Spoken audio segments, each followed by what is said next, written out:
Good evening everyone, আপনাদের সবাইকে welcome জানাচ্ছি আমাদের র্যাপিড প্রবলেম সলভিং এর আরো একটি ভিডিওতে। আজ আমরা ডাইনামিক্স এর দুটি প্রবলেম সলভ করব। সো চলেন কথা না বাড়িয়ে শুরু করা যাক।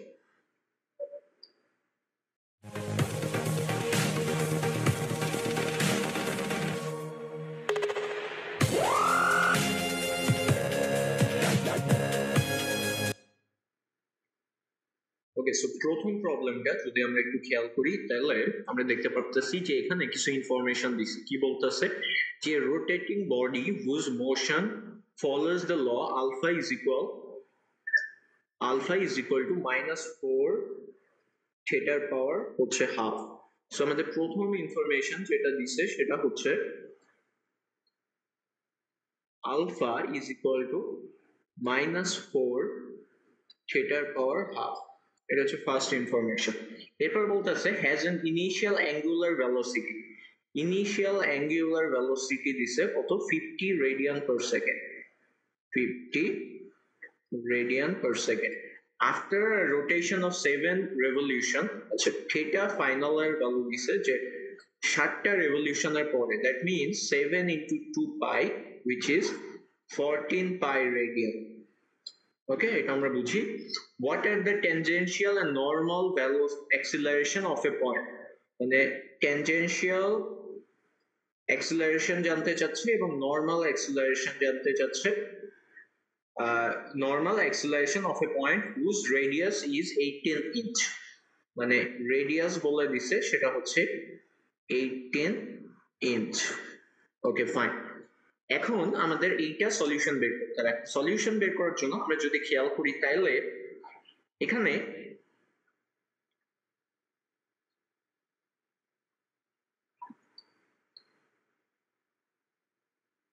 এ নর্মাল অ্যাক্সিলারেশন যদি বের করতে হয় তাহলে আপনি যে কাজ করতে হবে ভি ফাইনাল স্কোয়ার বাই আর, এটা বের করতে হবে। এখন ভি ফাইনাল স্কোয়ার এটা আমরা কিভাবে বের করতে পারি? তেমনই ভাবে এ ট্যানজেনশিয়াল ফাইনাল যদি আমরা বের করতে হয় সেক্ষেত্রে আমাদের যে কাজ করতে হবে সেটা হচ্ছে আলফা ফাইনাল ইনটু আর, এটা করতে হবে। সো আমাদের আলফা ফাইনাল বের করতে হবে প্রথম কথা। আরেকটা কাজ করতে হবে সেটা হচ্ছে ভি ফাইনাল বের করতে হবে। ভি ফাইনাল স্কোয়ার আর, অথবা আমরা জানি যে ওমেগা ফাইনাল স্কোয়ার আর, রাইট? এই দুইটা থেকে আমরা অবভিয়াসলি অ্যান্সার পর্যন্ত যাইতে পারি। এ হলো আমাদের প্রথম অ্যাপ্রোচ, যে আমরা যদি এ ট্যানজেনশিয়াল অ্যাক্সিলারেশন বের করতে চাই আর নরমাল অ্যাক্সিলারেশন বের করতে চাই, ওমেগা ফাইনাল জানতে হবে এবং আলফা ফাইনাল জানতে হবে। সো আলফা এবং ওমেগা এর মধ্যে একটা রিলেশন আছে, আমরা যদি না জেনে থাকি ওইটা আমাদের এখন জানতে হবে। আলফা এবং ওমেগা এর মধ্যে একটা সূত্র আছে এবং একটা রিলেশন আছে, সেটা অনেকটা এইভাবে ডিরাইভ করা যায়। এটা আমি ডিরাইভ করেই দেখাইতেছি। আলফা ইজ ইকুয়াল টু আমরা জানি ডি ওমেগা বাই ডিটি, নিশ্চয়ই জানি। এটার সাথে যদি আমরা ডি থেটা গুণ করি এবং ডি থেটা ভাগ করি তাহলে আমরা বলতে পারি যে D theta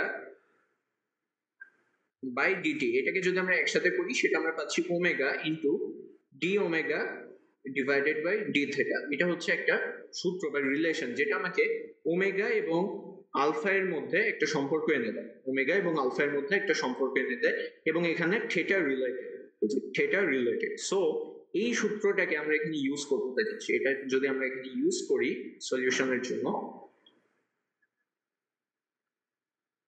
alpha is equal two আমরা কি পেলাম? Omega into d omega D theta. সেটা যদি পাই, আমরা যদি এটাকে হালকা একটু সিম্পলিফাই করি, alpha d theta is equal to omega d omega. এরপরে আমাদের যে ইনফরমেশন বলে দিছে সেটা হচ্ছে আলফা এর ভ্যালু কত? -4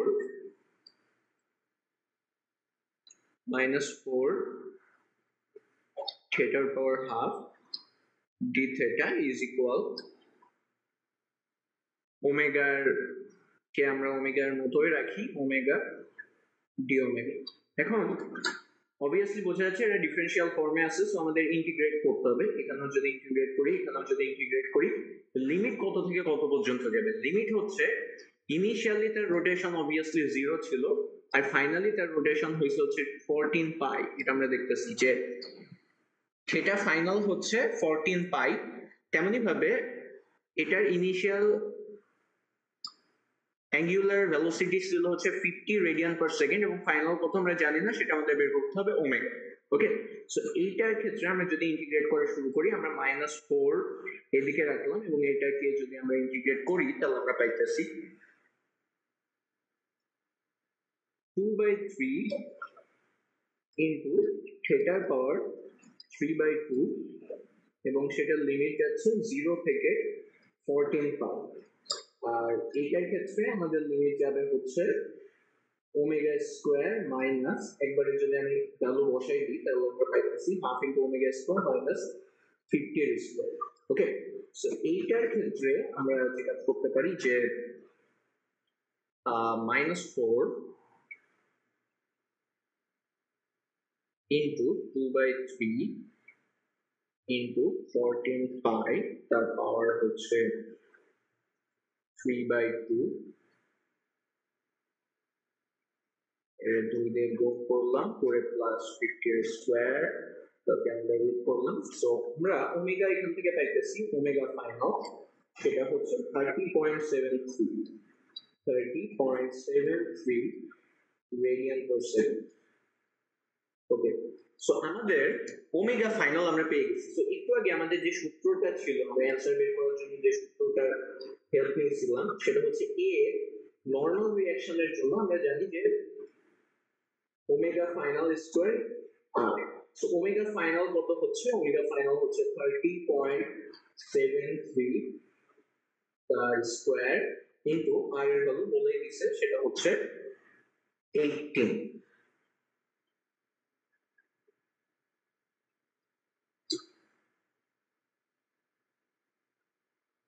সো এটার ক্ষেত্রে আমাদের অ্যান্সার আসে হচ্ছে 30.73 এর হোল স্কোয়ার ইন্টু 18।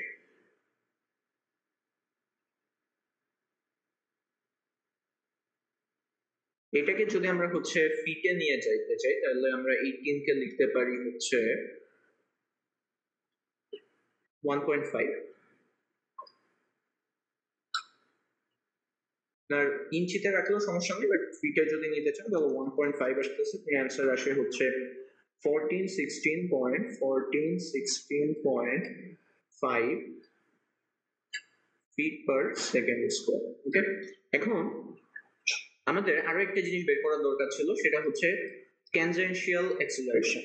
এবং ট্যানজেনশিয়াল অ্যাক্সিলারেশনের জন্য আমরা বলছিলাম সেটা হবে আলফা ফাইনাল ইনটু আর। এখন আলফা ফাইনাল কত হবে? আলফার সূত্র আমরা এখান থেকে পাইতেছি, সেটা হচ্ছে -4 ইনটু ফাইনাল থিটার ভ্যালু কত? 14 পাই এবং সেটার পাওয়ার যদি হাফ হয় ইনটু আর এর ভ্যালু কত? আর এর ভ্যালু হচ্ছে আমাদের 1.5। সো এই ক্ষেত্রে আমাদের অ্যান্সার আসে হচ্ছে -4 ইনটু 14 পাই 1/2 ইনটু 1.5 করলে আমরা আসে -39.79।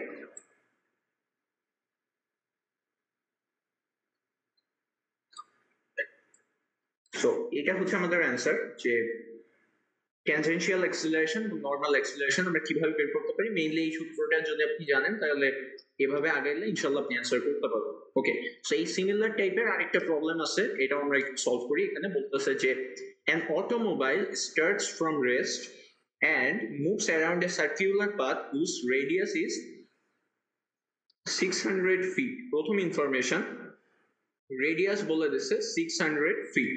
Its tangential acceleration is at বলতেছে s plus 6 এর power half. Okay, fine. Determine the tangential and normal acceleration after the car has gone 100 feet. So s final বলতেছে 100 feet এবং আমাদের বের করতে বলতেছে tangential acceleration কত এবং নর্মাল acceleration কত ফাইনাল। ওকে, সো এইটা সলভ করে স্টার্ট করি, চলুন।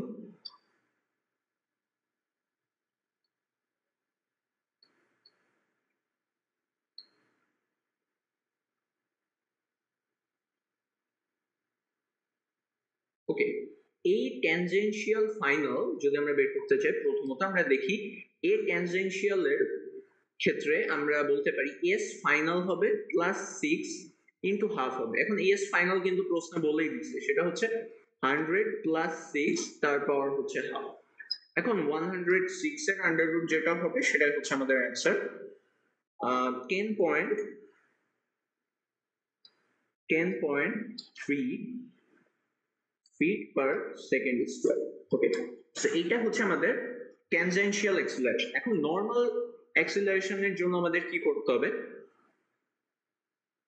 নর্মাল অ্যাক্সিলারেশনের জন্য আমরা একটু আগে দেখছি যে V final square divided by R অথবা omega final square divided into R করলে আমরা নর্মাল অ্যাক্সিলারেশনটা পাবো। এখন সেটা বের করার জন্য আমাদের ভি ফাইনাল জানতে হবে। এখন ভি ফাইনালের জন্য এই সেম সূত্রই আমরা ইউজ করতে পারি, সেটা হচ্ছে as we know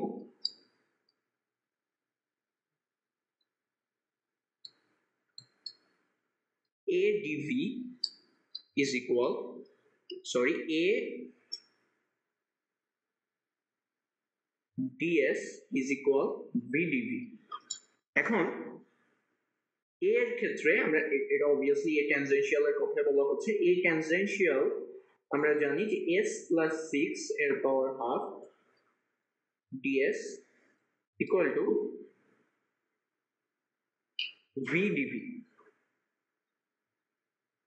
এখন obviously এটাকেও ইন্টিগ্রেট করতে হবে এবং এর লিমিটের ক্ষেত্রে যদি আমরা খেয়াল করি, সরণের ক্ষেত্রে ইনিশিয়ালি তার সরণ ছিল না এবং ফাইনাল ডিসপ্লেসমেন্ট হচ্ছে 100 ফিট। আর ভেলোসিটির ক্ষেত্রে যদি আমরা খেয়াল করি, ইনিশিয়াল ভেলোসিটি হচ্ছে স্টার্টস ফ্রম রেস্ট, সো 0 থেকে হবে, এবং ফাইনাল ভেলোসিটি আমরা জানতে যাচ্ছি। ওকে, সো এটাকে যদি আমরা ইন্টিগ্রেট করি তাহলে আমরা পাই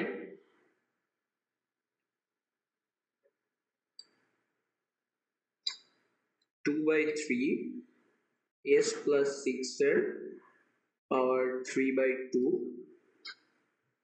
লিমিট 0 থেকে 100 is equal half into v final square minus 0 square। Okay, so এখান থেকে আমরা v final যেটা পাচ্ছি সেটা একটু খেয়াল করি। v final আমরা পাবো হচ্ছে 37.89 ফিট পার সেকেন্ড। এখন এখান থেকে অবভিয়াসলি আমরা নর্মাল অ্যাক্সিলারেশন বের করতে পারি, সেটা হচ্ছে a নর্মাল অ্যাক্সিলারেশনের জন্য v ফাইনাল এর ভ্যালু হচ্ছে 37.89 তার square into divided by r এর ভ্যালু কত? r এর ভ্যালু হচ্ছে আমাদের 600 ফিট, সো তার স্কয়ার ডিভাইডেড বাই 600 করলে 2.39 feet per second square. So এই ছিল দুইটা প্রবলেম। আই হোপ এই সূত্র এবং এই কনসেপ্টে কিভাবে অ্যাপ্লাই করতে হয় আপনারা বুঝতে পারছেন। থ্যাংক ইউ এগেইন, আল্লাহ হাফেজ।